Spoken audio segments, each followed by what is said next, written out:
Welcome back to the second lecture of the American Literature series.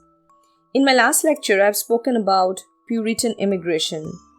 The Puritans came with a dream of establishing the covenant theology in the New World, and the Puritan influence lasted for about a century. To understand Bradstreet, an understanding of Puritanism, especially in context of America, is very necessary. Now, the first question that comes to our mind in context of Puritanism is, who are the Puritans? Puritans were strict followers and believers of Holy Bible and were against the interference of the church. They considered Christ to be the only mediator between God and human beings, and the Bible as the Word of God was hence very important to them. From their belief in Bible, does it follows that they were not liberals. They believed in the original sin that the Old Testament speaks about. Now, most of you know about the original sin, and so it is something which follows from there that since in the original sin, in the story of the original sin, it is said that it is because of Eve's temptation to eat the apple that actually Satan, the devil in the form of the snake, has suggested Eve to do. They sinned and they all fell from the Garden of Eden. So it was not Adam's fault, but Eve's. Now from this it follows that they were not believers or non-believers in equality of gender. But they also believed in the covenant of grace which came with the promise of eternal life for all those who have faith in Christ, and so strict adherence to Bible was important for them. So Bible is something that came as a source of salvation or redemption to them, that this is how you can be blessed, this is how you can return to Eden, or you can be blessed or a loved or a loved one of God.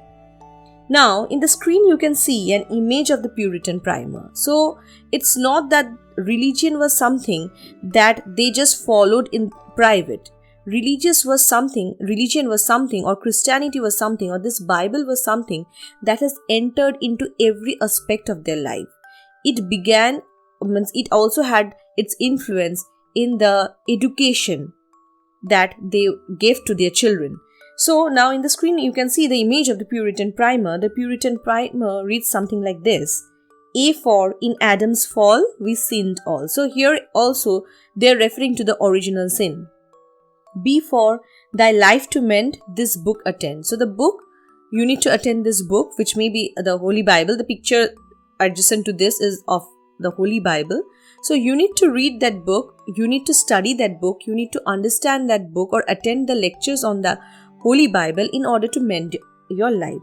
So you can well understand their orthodoxy was such that they believed in educating their children since the very beginning with this kind of Puritan beliefs and faiths and theologies. Now, the Puritans were also people who were against pleasure in all its form. As for instance, they were against music or dance. And this is something which is very evident in the very name itself. You can see in the screen the Cambridge Dictionary meaning of the word Puritan. Puritan, according to the Cambridge Dictionary, means someone who believes that it is important to work hard and control yourself, and that pleasure is wrong or unnecessary. So there is nothing to wonder or be surprised about the fact that Puritans were people who were against pleasure. They also believed in predestination. Now this predestination, fused with the backdrop of their immigration, led them to believe that their migration was for a reason. Thus, they were supporters of the Winthropian desire of city upon a hill. The main idea around this phrase, the city upon a hill, that actually Winthrop first spoke of, was to create an entirely new society that others will look up to. Because when a city is there upon a hill, then it is visible to all, right? All the people living below the hill, means in the foothills, the city is visible from far also. So they wanted to create a kind of ideal utopic place, and they wanted that to be something the whole world will look towards that as a kind of idol and will try to be like that city. So this was something that they dreamed of.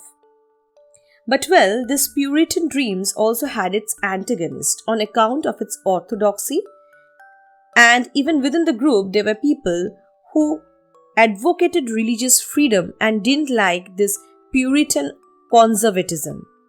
There were people like Roger Williams and Anne Hutchinson. Now what happened is, since they were protesting against this Puritan influence, so it happened that they were exiled from Massachusetts for this thing, because the Puritans were intolerant towards all types of protest against their beliefs.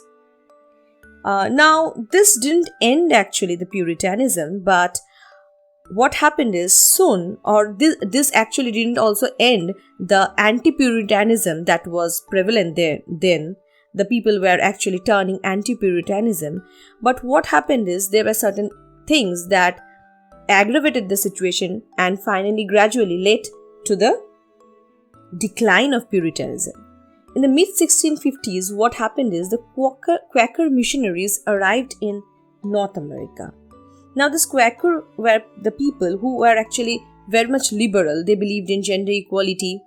So you can well understand, when the Quaker missionaries arrived at North America or came to North America, what happened is this belief in Puritanism was slightly shaken because there were people who were kind of influenced by the Quaker missionaries. As a result of the influences that the Quaker missionaries had, what happened is the Puritans were not quite happy with that.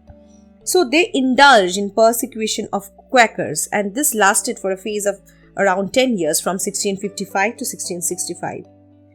But then what happened is, in the year 1681, William Penn comes from England to America. He had received a charter to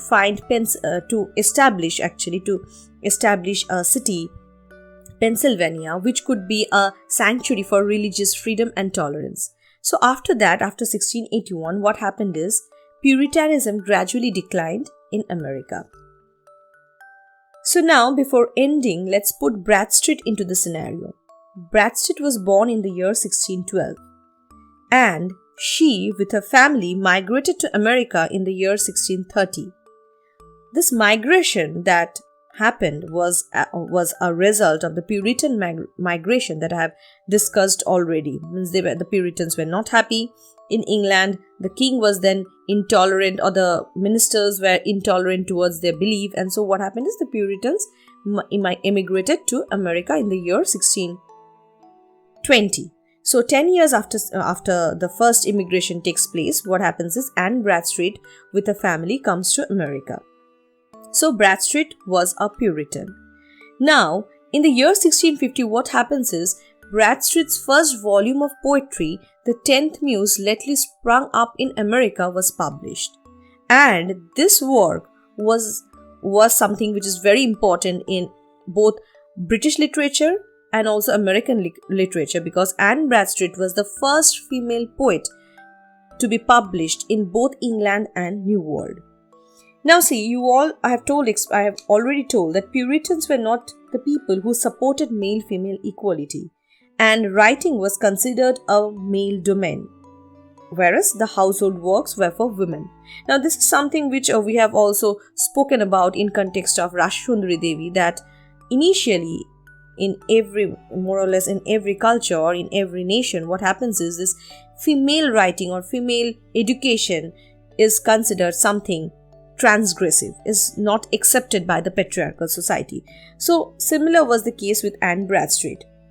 And with the publication of her poetry, what happened is she also faced many criticism, though we will discuss it when we'll be talking about Anne Bradstreet Prologue, that she kind of tried to maintain a kind of safe position while publishing her work. But whatever be, means in spite of taking all the measures, what happened is she had to face the criticism.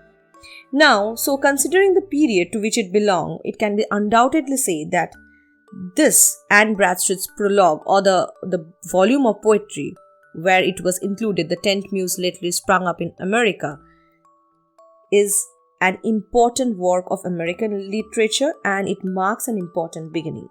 So this brings us to an end of today's lecture. In the next video, I shall be discussing the poem Prologue. Thank you all.